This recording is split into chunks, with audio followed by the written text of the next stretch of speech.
미디어 팬 는 성명 기자, 용산 참사가 벌어진 지도 10년이 됐다. 시위 중이던 5명이 세입자와 진압에 나섰던 일. 명의 경찰 특공대원이 사망한 비극적인 사건. 누가 가해자고 누가 피해자인가? 오늘 19일 밤 방송되는 SBS 그것이 알고 싶다 에서는 2009년 발생한 용산 참사 당시 현장의 목소리, 수사 기록, 경찰 내부 문건 등을 통해 비극을 되짚어보고 아직까지 남아있는 의혹에 대해 파헤쳐본다. 사진은 SBS 그것이 알고 싶다 홈페이지. 2009년 겨울 두 남자의 엇갈림. 운영, 물포 있는 거 다 싸. 물포 빨리 싸. 다급한 무전기 소리, 전쟁터 같았던 현장. 동틀역 새벽 시커먼 연기가 서울 시내 한복판을 뒤덮었을 때 그 화마 속에 구 김남훈 경사가 있었다. 택시를 운행하던 김건찬 씨는 그 끔찍한 참사 현장의 아들인 김남훈 씨가 있는 줄도 모르고 무심코 지나쳤던 그 순간을 10년이 지나도록 잊지 못하고 있다. 건장한 특공대 청년이 불에 탄 주검으로 돌아왔을 때부터 아버지는 10년 동안 단 하나의 의문을 끌어안고 살아야 했다. 우리 아들은 왜 죽었나? 누가 우리 아들을 죽였나? 김남훈 씨가 화마에 쓰러져가던 그 현장에 이충현 씨와 그의 아버지인 구 이상림 씨도 함께 있었다. 살기로 가득한 현장의 원인을 알 수 없는 폭발 소리가 막루를 뒤덮었고 이충현 씨는 살기 위해 창밖으로 뛰어내렸다. 정신을 잃었던 이충현 씨가 다시 눈을 떴을 때 누군가는 그를 살인자라고 불렀고 누군가는 그를 곰권력의 피해자라고 불렀다. 그러나 지난 10년간 무엇보다 그를 괴롭혔던 건 이른이 넘은 아버지를 뒤로 한 채 창밖으로 뛰어내렸다는 죄책감이었다.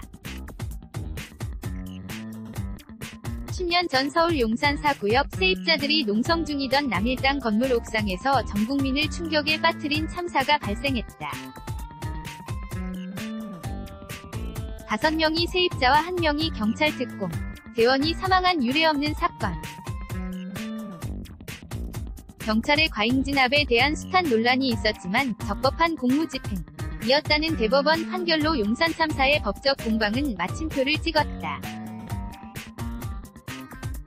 당시 진압 과정의 총 책임자였던 김석기 키안 서울지방경찰청장은 최근 한 언론 인터뷰에서 그때로 다시 돌아가도 똑같은 결정을 내리겠다고 밝히기도 했다. 그런데 지난 1월 14일 민감용 경찰청장은 희생자 유가족에게 사과할 예정이라고 밝혔다. 참사의 가해자로 판결받았던 세입자들의 유족들에게 적법한 공무집행을 했다는 경찰의 수장이 왜 사과 표면까지 언급한 것일까? 전 현직 경찰수장들의 엇갈린 반응. 최근 경찰 과거사 재조사위에서 밝혀진 새로운 사실들은 과연 무엇일까? 변경된 계획 비극은 예고되어 있었다. 용산 참사가 발생하기 하루 전 경찰 지휘부는 유례없이 빠른 도로 농성 진압을 계획했다. 애초에 계획한 장비도 제대로 갖추지 못한 상태였다. 게다가 특공대원들은 농성장 곳곳에 신호와 휘발물질이 퍼져 있다는 사실도 제대로 알지 못한 채 현장에 투입됐다.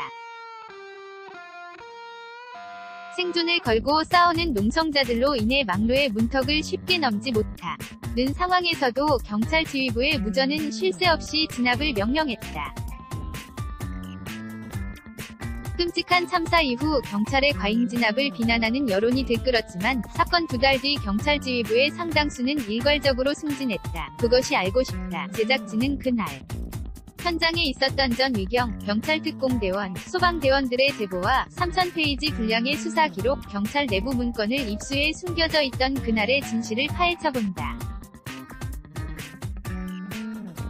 제작진은 이 문건을 통해 그 당시 경찰이 자신을 향한 비난의 화살을 돌리기 위해 조직적이고 체계적으로 대응했던 정황들을 포착했다. 참사 직후 그들은 무엇을 감추려고 했나? 10년 동안 드러나지 못했던 비밀은 밝혀질 수 있을까? 오늘 밤 11시 5분에 방송되는 그것이 알고 싶다 에서는 지난 2009년 겨울 한강로 3가 재개발 지역에서 일어난 비극적인 참사에 대해 되짚어보고 10년이 지난 지금까지도 풀리지 못한 채 남아있는 의혹은 무엇인지 추적해본다. 미디어팬는 성명 기자.